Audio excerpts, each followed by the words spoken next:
along with Mark Ricitelli.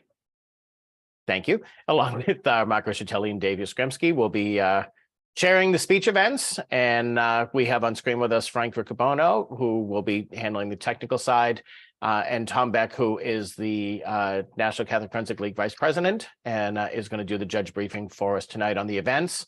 Frank is going to talk about the technical side at tabroom.com. I will be monitoring the questions. So if you have any questions, I'd ask you to use the Q&A so that we don't miss any of the questions, and I'll be typing responses as those come in. So we thank you all for taking some time out on your Monday evening to join us, and I'll turn things over to Tommy. Thank you. Before we begin, I wanted to thank everybody for judging. Of course, this would not be possible if you were not judging. So thank you, thank you, thank you, as I do a lot of every Saturday with my local here in New York. I always begin by thanking the judges. What we're going to do today is go through the categories and then talk about the technical stuff that will be handled by Frank about Tab Room itself. Basically what, a lot of these kids, we have 3,000 of them descending upon us in Kentucky, and only a select few will get a plaque or a trophy. So oftentimes what they're taking home as their reward/award is your feedback. So we're asking judges to just give that, creative, good feedback that talks about what the student did well and what they could have improved upon. So I'm going to go through the basic categories. I see in the names a lot of familiar faces, a lot of familiar names. So you may have heard my jokes, just deal with it. And we're going to go through them in some kind of order to talk about what they are and what we're looking for in the criteria. Of course, all of the criteria are found. It can be found on the website, the NCFL website, of course, and the bylaws have all the rules. So the one thing I think is important that makes this a little different is there are 3 judges in a round, right? So we have 3 judges, and oftentimes people may assume someone is a judge or may assume someone is a competitor. It's best to make sure that the 3 judges identify that they are there in the room before they begin. So please do that. Once you get there, if the round is supposed to start at 9 a.m.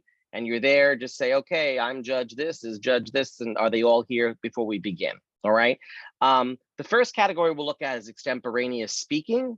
So with extemporaneous speaking, the student has had 1/2 hour to prepare the answer to a question they have selected, and they are coming to you with that question ready to be answered. They will hand you the piece of paper with the question on it, and then you will listen to that speech. It's important, I think, in extemp to know that they answer that question, not the one they wish they got, but the one that they have. And then they'll do that with supporting data, right? They'll have different backup, if you will, to why they think the answer is this. Again, we oftentimes see in the tab room, people will flow an extemp speech. The judges will flow. Oh, these were your 3 topics or your 3 subtopics. That's great. It keeps you on task, which I love. But also make sure you do provide feedback, what they did well and what they needed to improve upon. Of course, with extemp, a lot of it is current events, right? So there may be some political views that are different from your own. We ask, of course, that we all have our own bias, and we put that aside and just listen to what the student is saying and how best they answer that question. What's important, I think, too, with extemp, it's probably the multitask one, is the timing. Everything is 10 minutes and 30 seconds with the exception of extemp, which is 7 minutes and 30 seconds. And yes, in all speech events, there is no penalty for using the 30-second grace period. So it's important, and oftentimes I see post-pandemic, I see extempers timing themselves, which is nice, but some judge should be the official timekeeper in the room. And that judge should be able to show time signals to that speaker. So it's important that whoever the timekeeper is going to be in that round, that they cater to what that student in front of them would like. Most kids will say, could I have 5 down? Which means after 2 minutes, you'd show them you have 5 left, and then 4, and then 3, and then 2, and then 1, half, 7, and then 7:30, the Sister Ramon Memorial Tea, which means they are overtime. But they may ask for something different.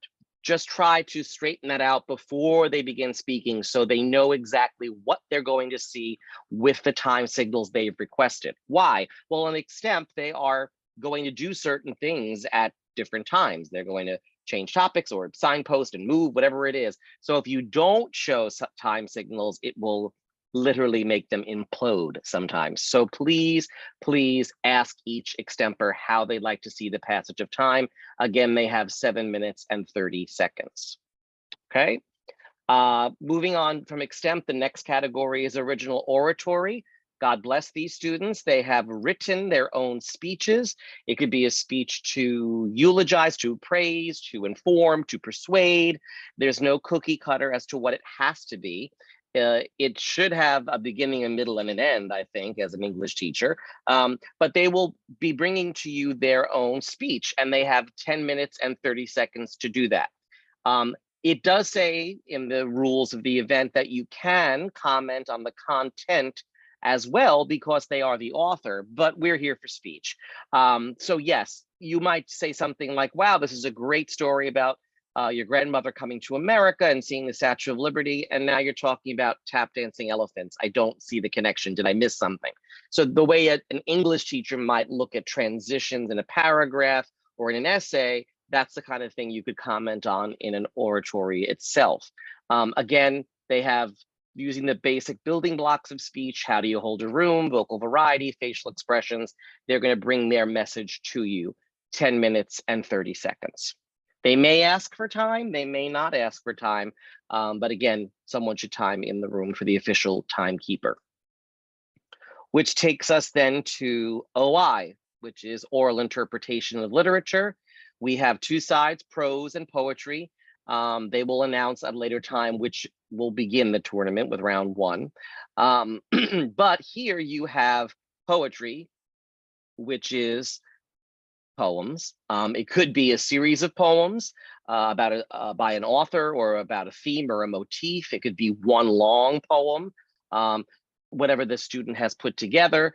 In the poetry, they will use, again, facial expressions, gesturing, the script if they'd like to enhance and kind of bring that word off the page and kind of bring it to life using them themselves as the kind of storyteller, if you would. And then the other side of the coin is prose. So prose could be a short story, it could be a nonfiction essay, it could be a selection from a novel. It just cannot be a play, right? Or it's got to be prose. So again, it could be humorous, could be serious, could be focal points with different characters talking and different voices, or it might just be a character that breaks the fourth wall and talks to you directly, like Huck Finn or Holden Caulfield. And how they, again, using the vocal variety, pausing, facial expressions, all those kind of building blocks of speech to bring the story to life. Both of them have no minimum, but there's a maximum of 10 minutes and 30 seconds. So they may ask for time, but again, even if they don't, they might not want to see time signals. One of the judges should be the official timekeeper for the round. All right. Of course, they do have the binder in oral interpretation, and they may use that any way they see fit to kind of bring you the presentation. Which takes us then to duo. We hope there's two people. Tommy, I'm sorry. I just had a few questions about that binder issue. Can you just clarify what that means in terms of they can use the binder any way they see fit? Well, like if they're driving a car, they may use it to drive the car, or it might be a story about rain. They might be using their binder to cover their head. That's fine. There is no DQ or anything like that. It's up to the judge's preference. Brother George always said it shouldn't be synchronized script moving. It should be the kid doing speech, but certainly there's no, you're out. It's kind of up to the judge's preference, but they may use it to help tell their story. All right, going to duo. There are two people, which is quite a feat these days to get two of them together in the same room. And they are going to work as a team, verbally and non-verbally, to bring you a scene from a play or a movie or whatever it might be, and kind of transport you out of the classroom you're in into the world these two characters create with wants or obstacles, humorous or serious. Each could play one character, each could play 100 characters. It's how well they work as a team. Obviously, the way scripts are written today, it's never going to be 50-50, but they work together as a team that give and take verbally and non-verbally to kind of bring that to life. The one rule, of course, with duo is it's very presentational. They're performing out to focal points for their characters and not looking at each other except any introduction or any kind of transitional material that happens within the piece. So maybe they jump to Act 5 or something. They could let that know it is a transition. Otherwise, everything else is performed to a focal point. Again, with duo, as we say, that can be humorous, can be serious, can be a combination of the two, 10 minutes and 30 seconds, okay? Then we go to declamation. Declamation is for our JVers, freshmen and sophomores. They are literally learning how to have those building blocks of speech, most particularly, how do I hold the attention of a room as a freshman or sophomore, right? Then how do I use platform movement effectively? How do I use pausing, vocal variety, pitch, all those things that we know are going to help them down the road in other categories.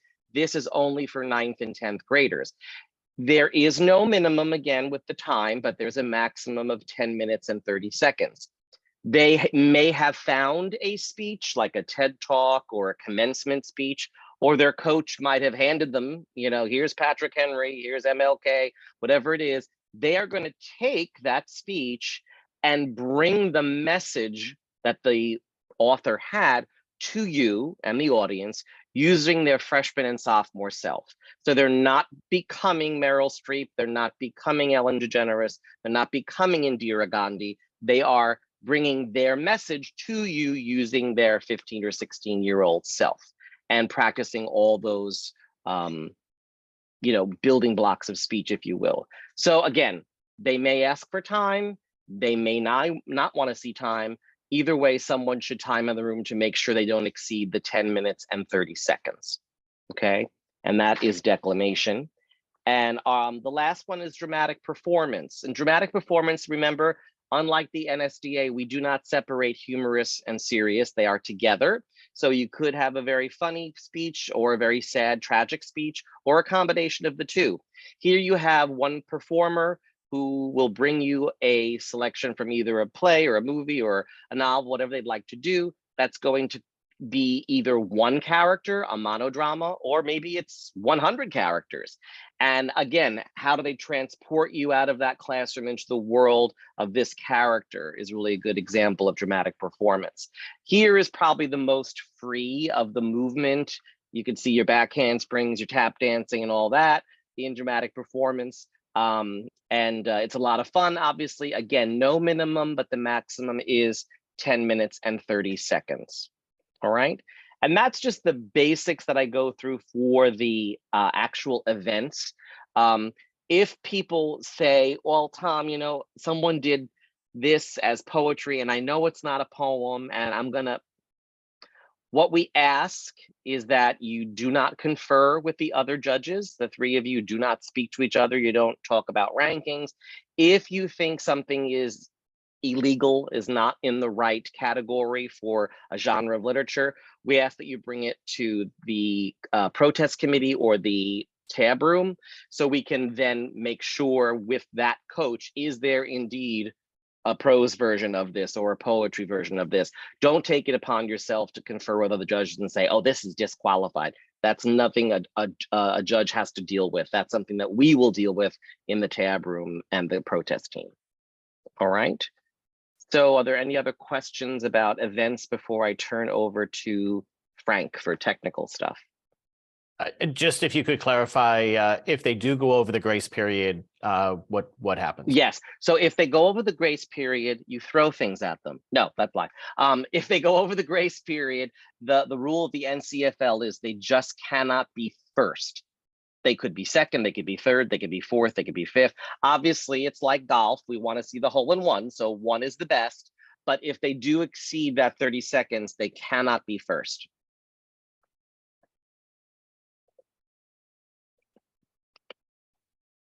Any other questions? just getting a couple questions about singing and about standing versus kneeling versus sitting in events. Okay, so there's no, from what I remember from our discussion about this, there's in OI, right? So poetry or prose, there really shouldn't be movement of moving around, right? That's more for drama. There can be, you know, pivoting and gesturing in OI, certainly, but no double back handsprings and buck and wing dances. That's for dramatic performance, right? So that's different. Singing, crying, all of that stuff, that would be, I would say it comes at a judge's preference. There's no actual like, this is out. No, that's not why we're here. We're trying to, you know, let the judge have their, again, as sister always told me, it's objective subjectivity and subjective objectivity. In your feedback, you can provide what you thought went well and what thought need improved upon, but there is no rule about that as far as disqualifiable for, you know, whatever the case may be, singing or anything like that. And Tom, maybe just one other question, an issue that came up about judging performance versus judging the material or what is actually in the speech. Yes, Grandma Julia knows because I say it every Saturday. It's important when you're giving feedback that you're giving feedback on the performance and not becoming Frank Rich and saying, I really hate David Sedaris. No one cares, particularly David Sedaris. So what you need to do is, I always say to my judges locally, if you start commenting on the piece, you're on your own. I've told you not to. You can comment on the performance of the piece because you don't know, is this the kid's favorite book? Was this handed to him by his coach? You don't know. But I think it's best if you really comment on what the kid did with the 10 minutes or 7 minutes if it's extemp, as opposed to commenting on the actual piece or the literature itself.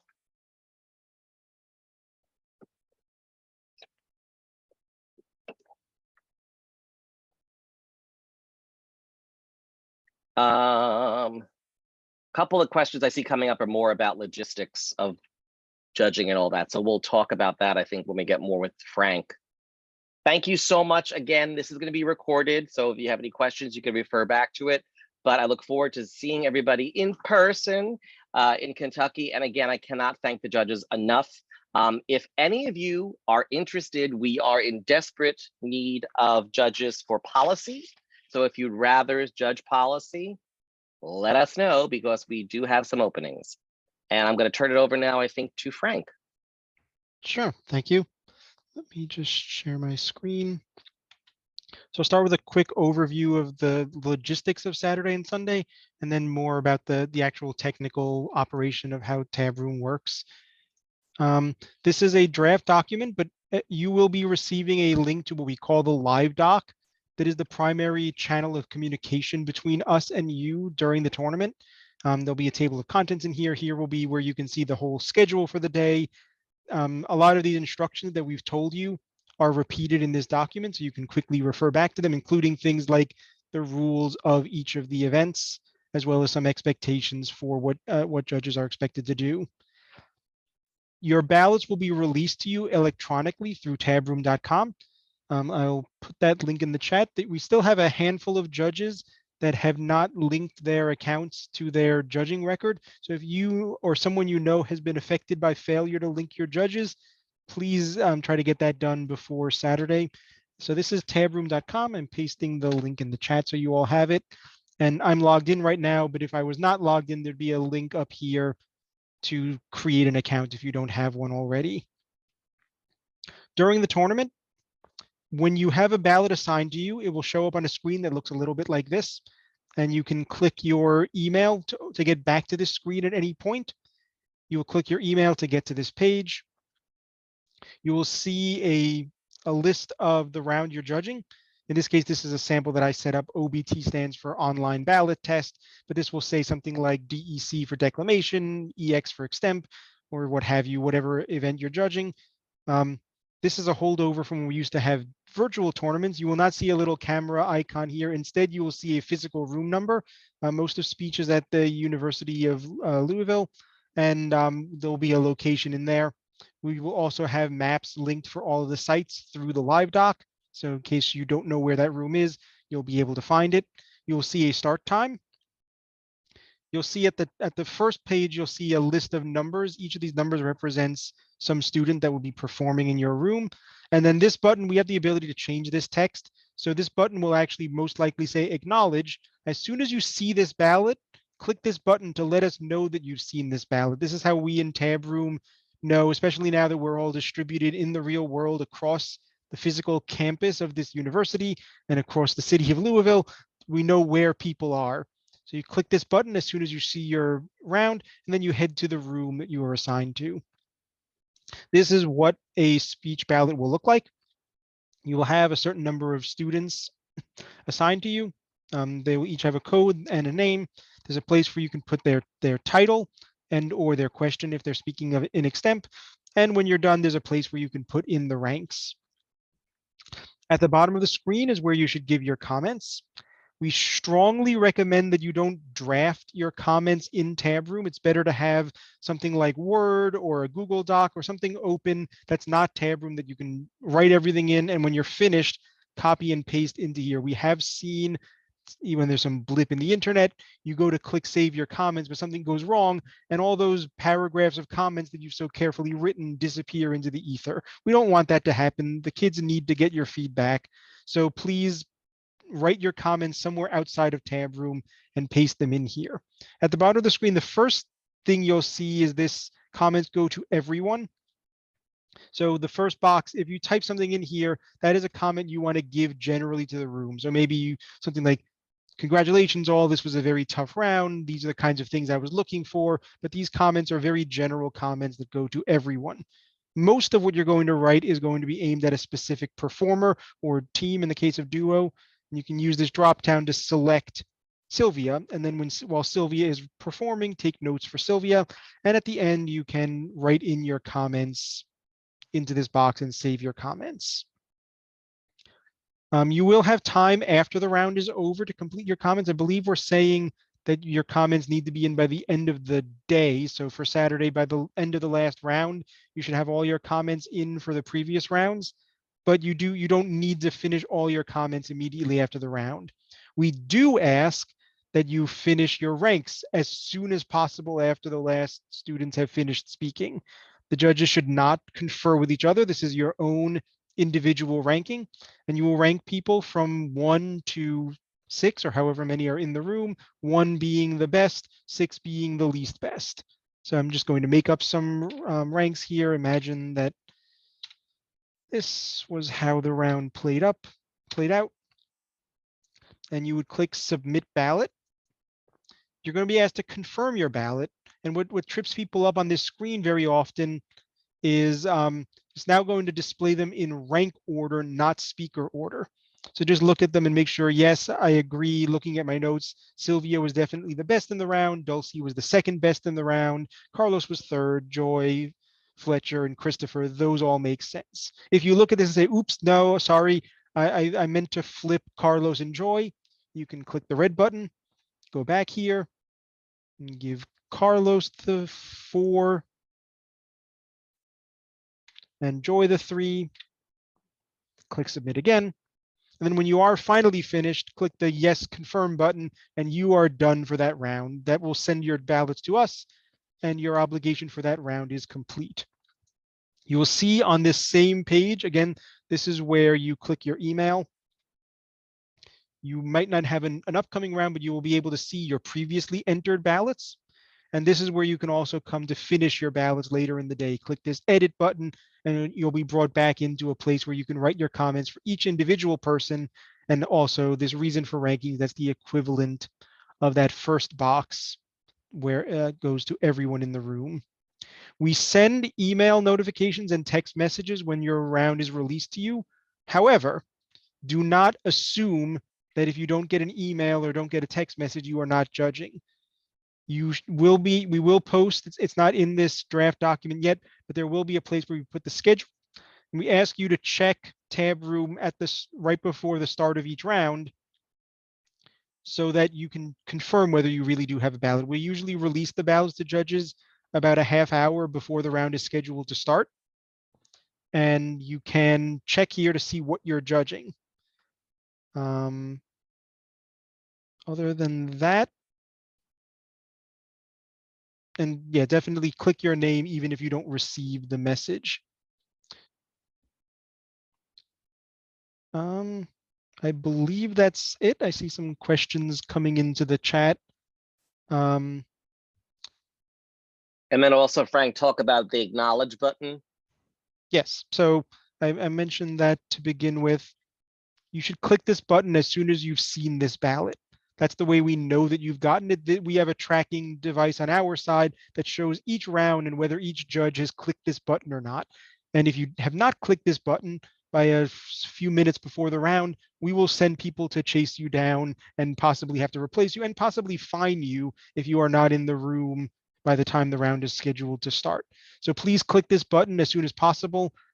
That way we know you're on your way, and we don't need to panic about where this judge disappeared to.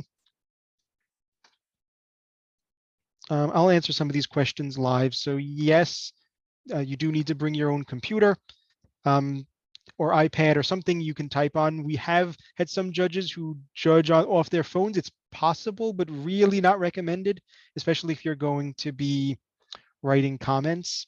In the event of a no-show, so this will be covered in this scene.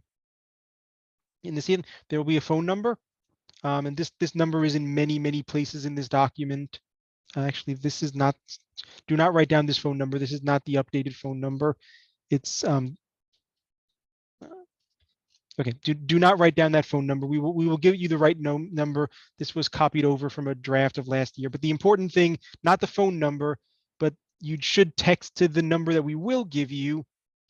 The room, the fact that you're missing a competitor, let us know, and then we will send people searching around. Frank, I can give the updated number, Yes, please.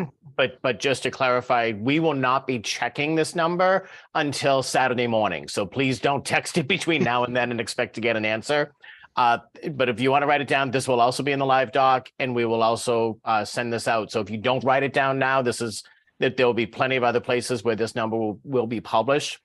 It is for text only. Don't call. We won't answer. It is strictly for text messages. The number is 502-509-5091. We got lucky this year with a really good one. So it's 502-509-5091. Frank is the host. I think you can actually put that in the chat so that it goes to I'm everybody. getting there. Yep.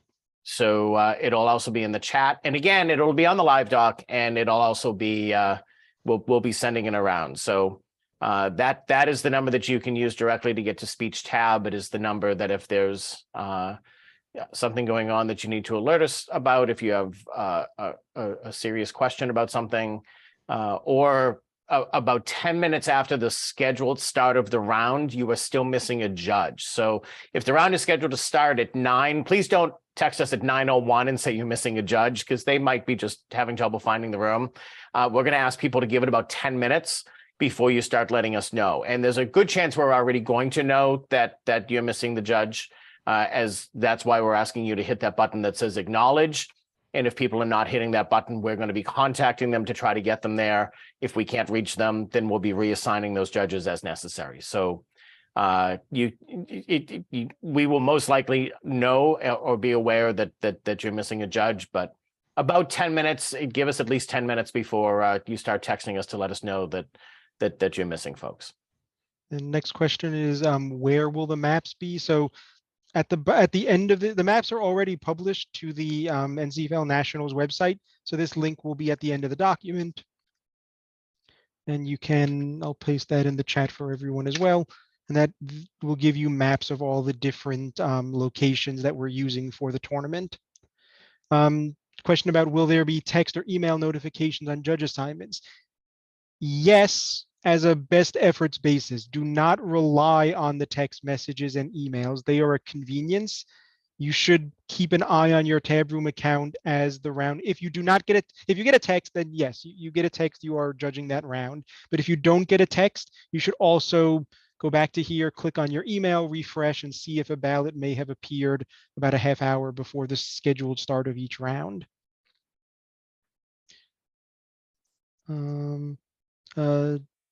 Question about diversity enhancing. I believe you're probably are we doing that, or is that the NSDA? Do we have a questionnaire for that? We do. So Okay. there is a spot that you can check off. If you feel that your addition to a panel would enhance the diversity of that panel, then you are allowed to check that, but it is not required. It is completely voluntary. And it's just one of the added features that Tabroom has added. So it is not a requirement, but the option is there if you feel that your inclusion would increase the diversity of a judge panel during the course of the weekend. Okay, next question is where will you find the live doc? So right now this is not published. This is very much a draft, has not been fully reviewed, published anywhere, but it will be sent out to all the judges by email no later than Friday evening through Tabroom. We already answered the question of what if a student is missing. And actually, Chris Sheldon, who will be monitoring the text line, has just asked if you do text us, if you can be very specific about what the issue is. So if you're missing a judge, if you could give us the code numbers or the names of the 2 judges that you have so that we can figure out which judge you're missing. If you're missing a student, you should know the code number and the name of the student that you're missing, because that will show up on your ballot. So if you can text us in that first text as specific information as possible about the issue that you're experiencing, it helps to expedite getting the correct, any correction that we need to make, or tracking somebody down as necessary. So if it's a missing judge, let us know who's there. If it's a missing student, let us know who's missing. If there's something else going on, again, as specific as you possibly can in a text message as to what's happening. Okay, the next question is about how much notice will be given to judges. Greg, are we planning on posting a judge chart at the beginning of the day? That I don't know. Okay.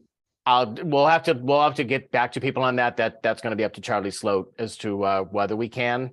I hope that we'll be able to do that. I'm just not sure if we'll have the capacity to do that or not. Sure. So if that is what we're doing, then through the live doc, there'll be a link where you can see your assignments even before your ballots are released. If we're not able to do that for whatever reason, then you usually, are we doing 30 minutes or 45 to release ballots? I'm sorry, I was typing. Say that again for me. I missed what you Are we said. releasing ballots 30 or 45 before the round? I believe we usually do 45. Okay, so 45 minutes before each Between round. 45 and 30, we usually do, I think, 45. And then if you are not assigned, there is a pool room that we ask standby judges to wait in. So that we will dismiss from that pool room once we're sure that all the rounds have gotten off on schedule. How much time between rounds to go to a different room? Are we able to share the schedule, or is that still being worked out? There's actually a preliminary schedule that's posted on ncflnationals.org. So if you go to ncflnationals.org, you can see preliminary schedules there. There's also a slideshow that was shared with diocesan directors on Saturday.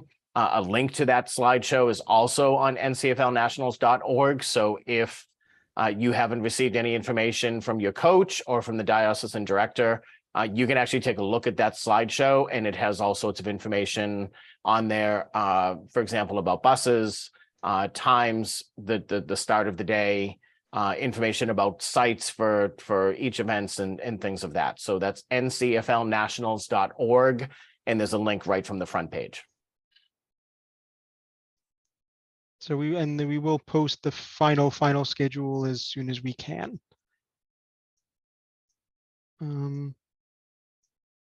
How many rounds are typical for judges in a day? Greg? My guess is most people will have 4, although I haven't looked at the judge chart yet, so I'm not sure. We try to give everybody a round off 4 isn't unheard of, but our aim is for 3. So there are 4 there's 4. You'll absolutely get a round off for lunch. So you'll be able to eat, but either 3 or 4 rounds will be there for judging. There are 5 time slots because one of the time slots is used for lunch. So of those 5 time slots, we aim for 3, but some people may end up having 4. There's several different questions in here about internet. All that information will be on the live doc and emailed out depending on, so for U of L or for any of the different event sites, we will be publishing that information so that you have it on Friday.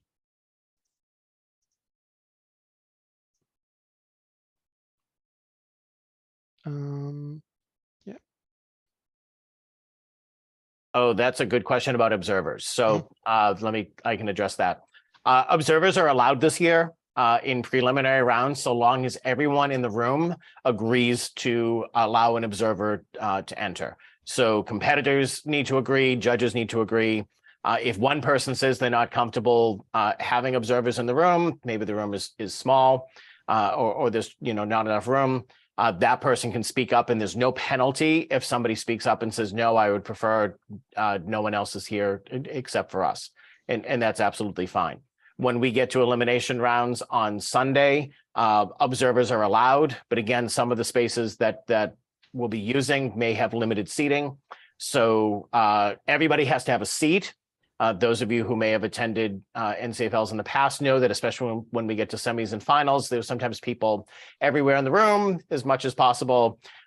We are going to adhere to the limits in the room so that we don't get in trouble with the fire marshal. So everyone who goes to an elimination round on Sunday will need to be sitting in a seat to observe the round, but there'll be no permissions needed on Sunday. So anybody who gets there, gets a seat, is welcome to stay for the round.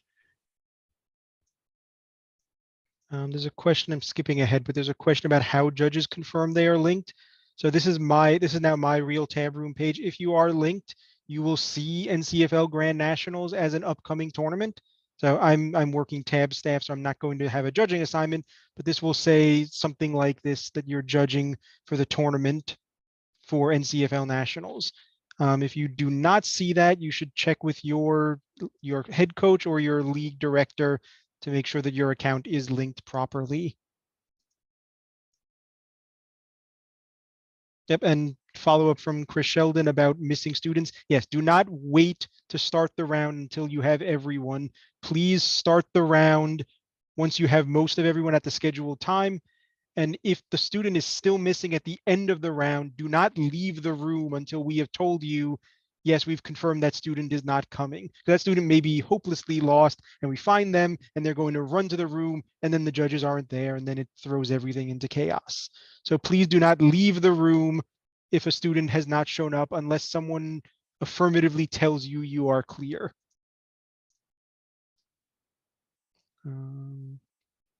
Outlets, we're not providing power directly, but this is a college campus. There will be outlets around, especially in classrooms, but that is your responsibility to find places to charge things.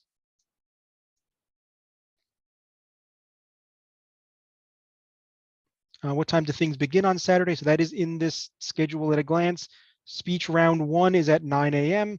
and extemp draw for anyone doing extemp is half an hour before that at 8:30. Frank, if I can jump in. I think Tommy answered this, but I just want to make sure. Masks for the weekend are completely optional, except for at 2 times, and I'll address those in a second. If a student chooses to wear a mask in a round, that is absolutely acceptable. If they choose to wear a mask while they are performing, that is absolutely acceptable. Please, please, please, please, please, please do not make any comments on the ballot if a student chooses to wear a mask. There are absolutely no penalties if a student chooses to do so. Masks for everyone for the weekend are optional with 2 exceptions. At the Mass on Sunday evening, masks will be required for all attendees. And at the award ceremony on Sunday evening, masks will be required for all attendees. So the 2 large scale gatherings that will happen we're going to try to minimize any issues by asking everyone who's attending those two specific events to wear a mask. For the rest of the weekend, it is optional. No, judges are not allowed to choose which speech events they judge. That will all be assigned as fairly as possible. Our intrepid tournament director has joined us and is answering some of these questions in the chat. For example, Wi-Fi at University of Louisville is open, so there'll be a guest network you can click on and go to sign in there. Does each observer need approval, or is it just a blanket yes or no? It's a blanket yes or no of is everyone comfortable with observers being in the round or not? Right. And to also answer the question, if a student chooses to leave the round once they're done performing, there's no penalty for that as well. If a student would prefer not to sit in the room, again, the room might be small. They might just not be comfortable being with a group of people. Once they perform, they are allowed to exit the room, and there's no penalty if they choose to do so.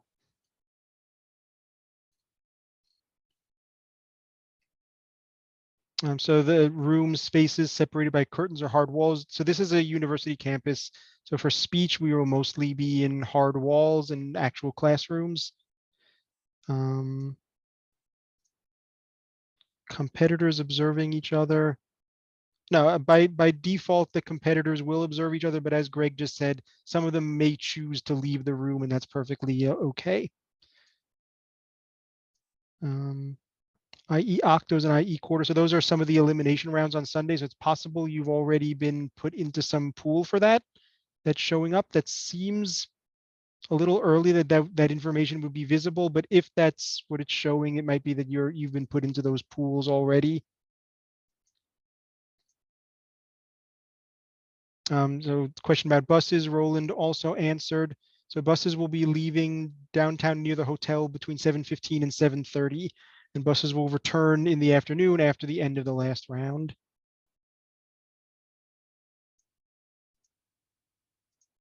I can talk about Sunday if you want. So Sunday, everything stays downtown, and for speech, everything will be in the hotels for speech.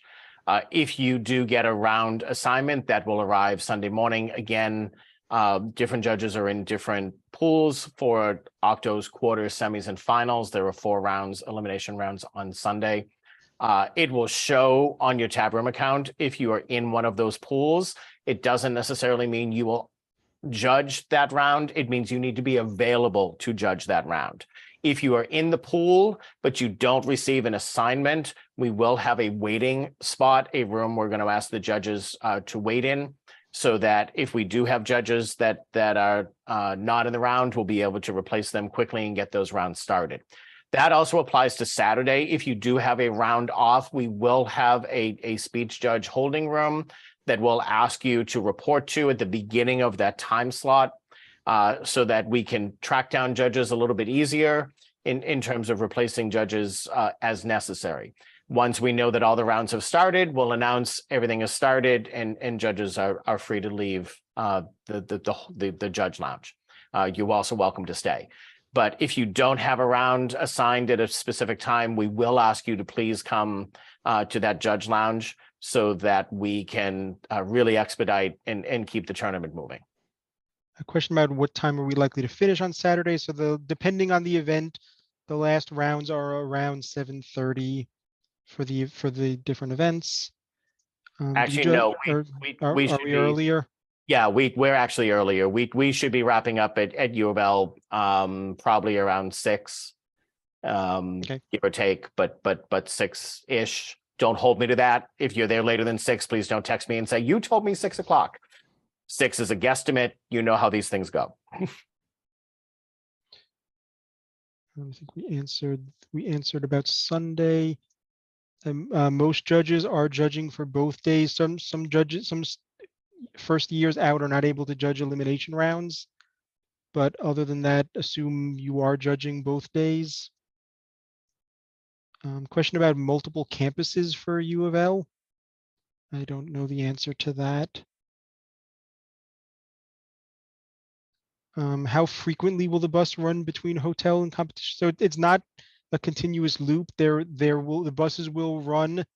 I think we have 2 scheduled pickups or something like that, but it's not that there's a continuous loop going between the different sites.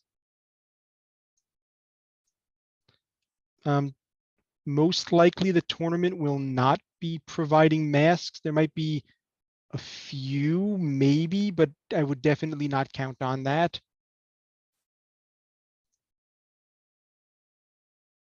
Yeah, so the buses are leaving. So all the hotels are near the convention center. So I believe that's what Roland said is the buses, there's a spot near the convention center where all the buses will be leaving from. I'm just scrolling back to what Roland typed. And there was a question about where we are, what hotels for Sunday. It's the tournament hotels. I believe most of Speech is at the Marriott, Hyatt. I think Octos, there are 4 rounds of OO in the Galt House, which is directly across from the Marriott. But they're all at the tournament hotels, which are all directly downtown. Okay, so the buses do leave from the convention center. It's near all the hotels. On the return trip, I believe the buses will take everyone back to the hotels, but in the morning they're going to be leaving from the convention center. So we answered that. No double entry, right? Definitely no double entry in any event. Correct. No one is double entered, which I've actually confirmed to make sure no one is double entered by mistake. There are no double entries. Randy, I'm going to type you an answer to that.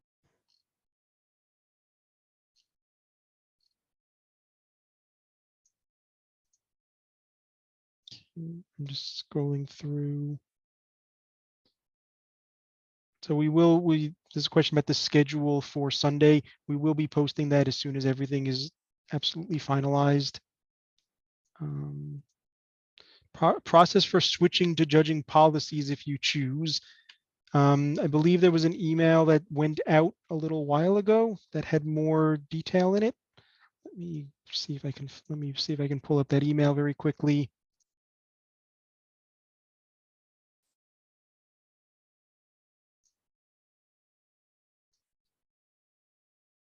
If you would like to switch, email to ncfl@tabroom.com along with any relevant information and experience. I'll put that into the chat.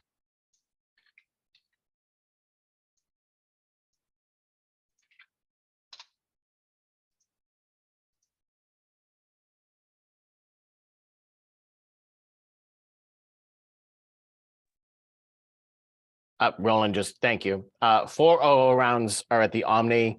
All the other Speech elimination rounds are at the Marriott and the Hyatt. So there are 4 rounds on Sunday of Octos at the Omni, and then everything else on Sunday is at the Marriott and the Hyatt. And then after Octos, everything moves to the Marriott and the Hyatt.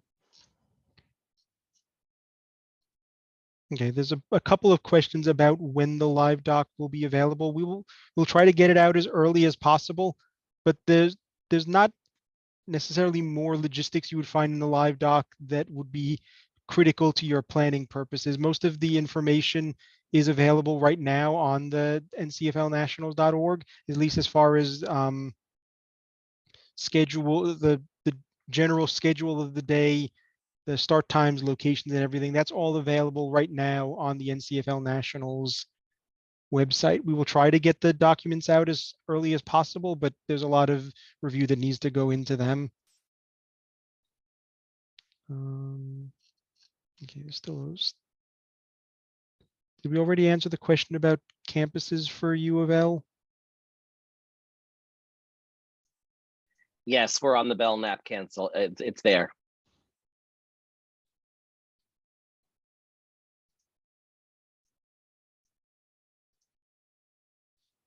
Actually, since we have Roland here, Roland, can you send me a message? Are we going to publish a judge chart? Have we made a decision about that yet?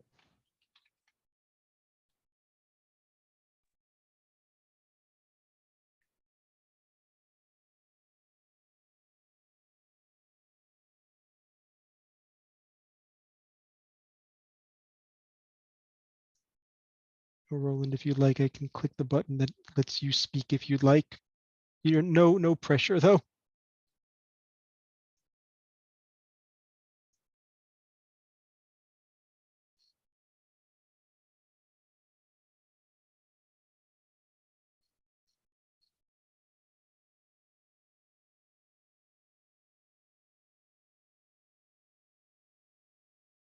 You should not wait 10 minutes after start time, as in don't start the round for 10 minutes if you don't have every student. Start the round at the start time as long as you have all three of your judges.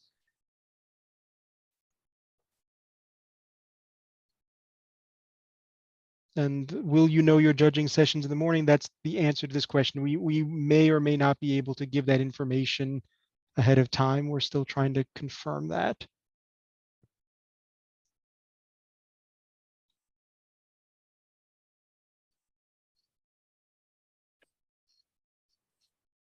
Yes, there is a break for lunch. As we mentioned, there are multiple slots. So we have that in the, I think the second and third slot or third and fourth slot, only half the events will be competing in those slots. And that will be one of those slots will be the lunch break, depending on which events you're judging and or your students are competing in.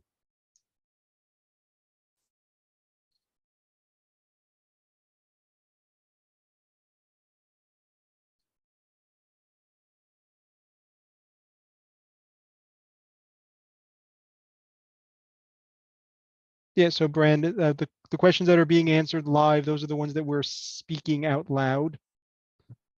So the answers we've been saying those, and this whole session is being recorded. I'll be posting the video up as soon as, pretty much as soon as we're done. We'll make that available to everyone.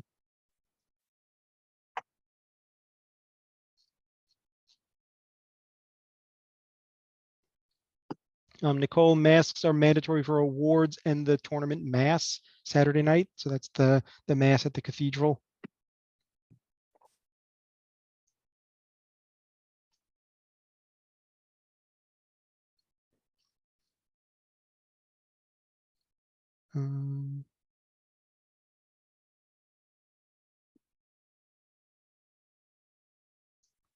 Okay, so some answers from Roland. We mentioned Belknap campus is the campus we are using.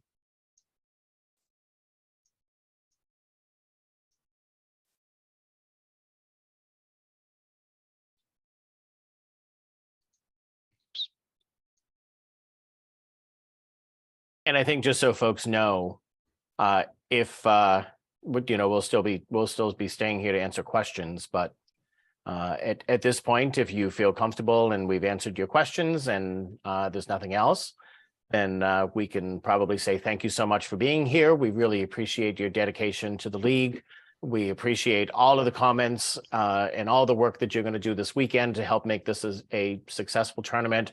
We quite literally cannot do this without you. So in the middle of the chaos, and sometimes when things get crazy, we tend to forget. And I'd like to just make sure that everyone knows how much we appreciate all the work and all the judging and all the time that you'll be dedicating. It is very much appreciated. If you still have questions, we'll stay.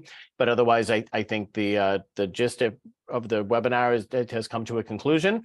So if you're good, if you don't have any other questions, thanks so much. And we will see you this weekend in Louisville.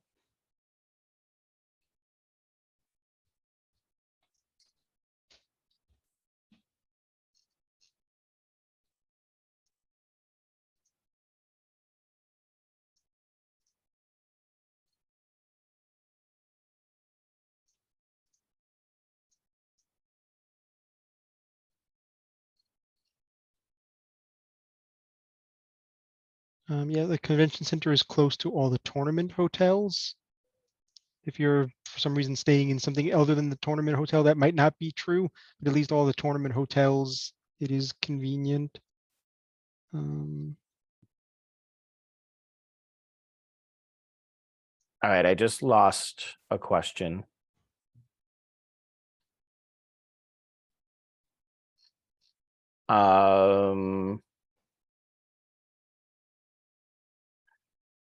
I have no idea where that went.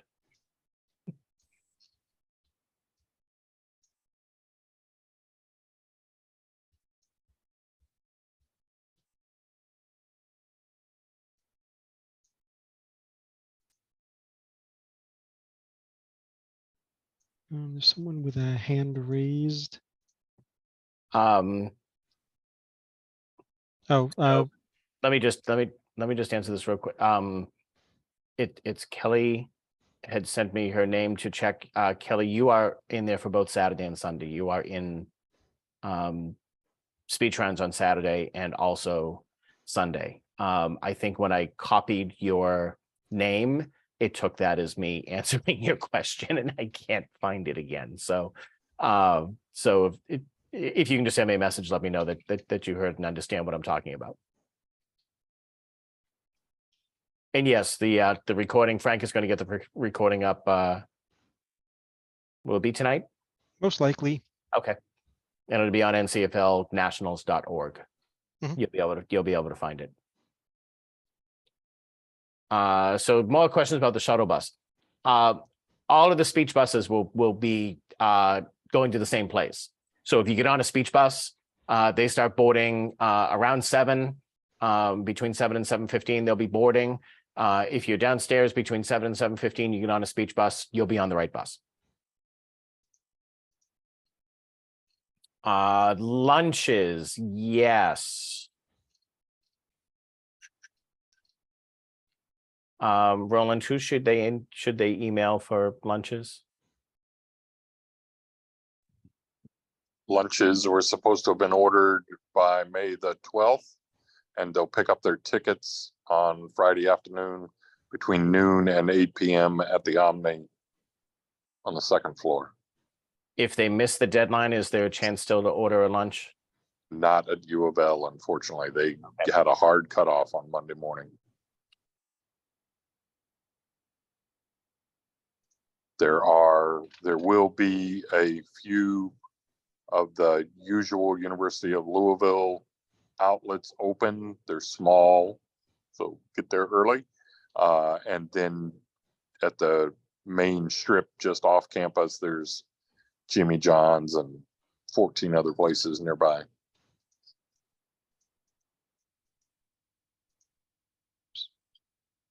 Sorry, I just dismissed a question rather than typing an answer. But again, another question about if the buses are leaving from the hotels or the convention center. The buses are leaving from the convention center.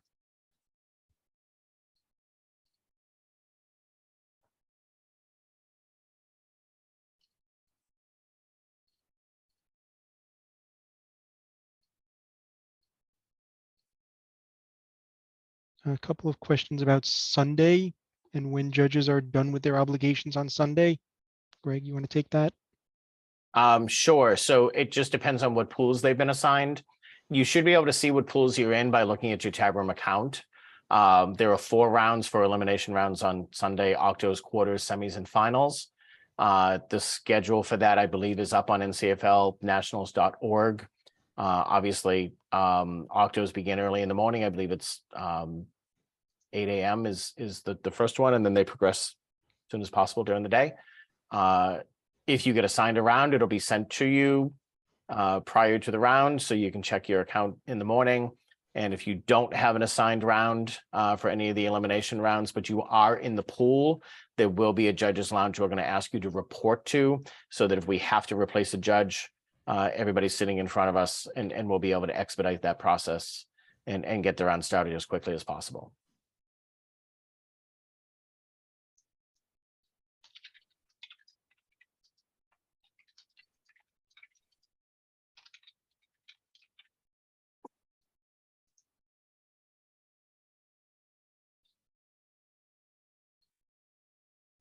We got that.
Roland, any way to see if a school ordered lunches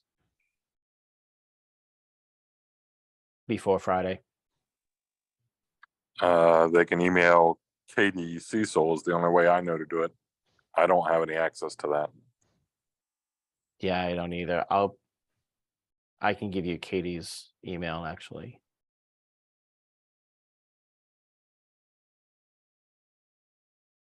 Danny, give me 1 second. I believe other than that, we have answered all the questions. If there are any others, please type them.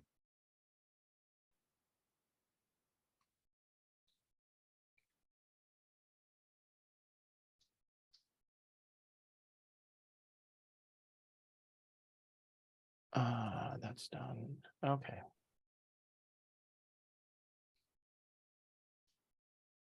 I'm not seeing any other question. Oh.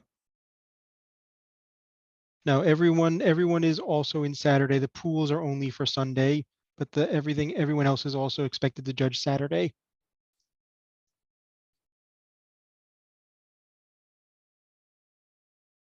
Okay, I believe that is all the questions. We'll wait another minute or so. But again, we'd like to thank you all for sharing your Monday evening with us. And more importantly, thank you all for coming to Louisville and making this tournament possible. And thank you, Roland, for jumping on and helping us out. Yes. You bet. See you all in Louisville. All right. Thanks, everybody.